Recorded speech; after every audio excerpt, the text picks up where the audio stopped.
So once you get that idea, a couple of examples will suffice. This is pretty straightforward to do.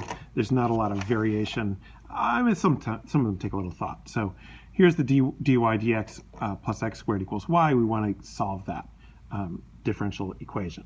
We don't have a particular condition. We don't have, what can be called an initial condition. There's no point given. So that means I can only get the general solution. I cannot get a particular solution. I need to separate the x and y variables. So I'm going to start by putting the x and y variables over here. Right? And by the way, if you can only separate them by multiplying and dividing. And if you can't do that, then it's not a separable equation. And now you're in a university course, if that happens. All right, so what I'm going to do is I'm going to bring the y over here. I have to divide the y over here. So I'm going to end up with 1 over y. All right, I'm going to bring the dx over here. So I'm going to keep the dy here. And then I have x squared dx. All right, so what happened? The y came over here. The dx went over there. That's it. All multiplying and dividing. And if you cannot separate the variables by only multiplying and dividing, then you do not yet have the means to solve that differential equation. And then there are methods that are required.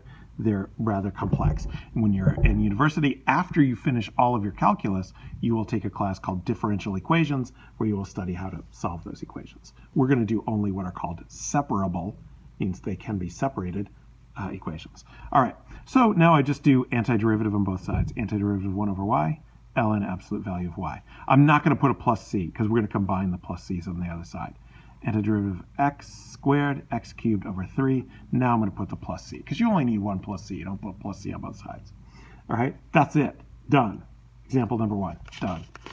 That's, you could, by the way, the AP exam sometimes asks you like solve. So you would end up with absolute value of y equals e to the x cubed over 3 plus c. Right, and then y equals plus or minus e to the x cubed over 3 plus c. We'll deal with some of those as we go along. Right now, this is fine. These, optional. Right? If you want to stretch yourself a little bit. Okay, here's example number 2. ln of y dy dx minus xy equals 0. You could take a stab, or I got more examples, so if you want, you can watch this one too. Up to you.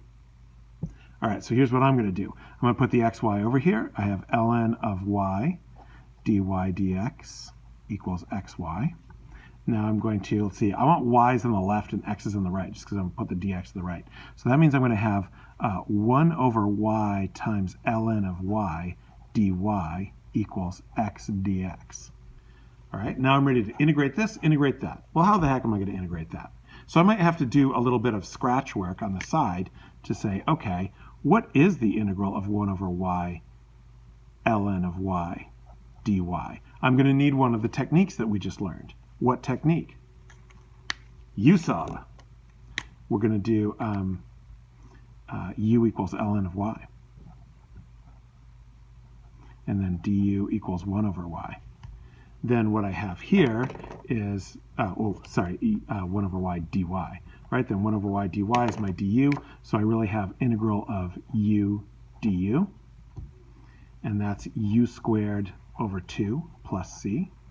And now I'll sub back my u, which is ln of y. So see, you might need to use some of your techniques in order to get what that antiderivative is. So now I know that the antiderivative is ln y squared over 2, so I'll put that into the main body of my problem.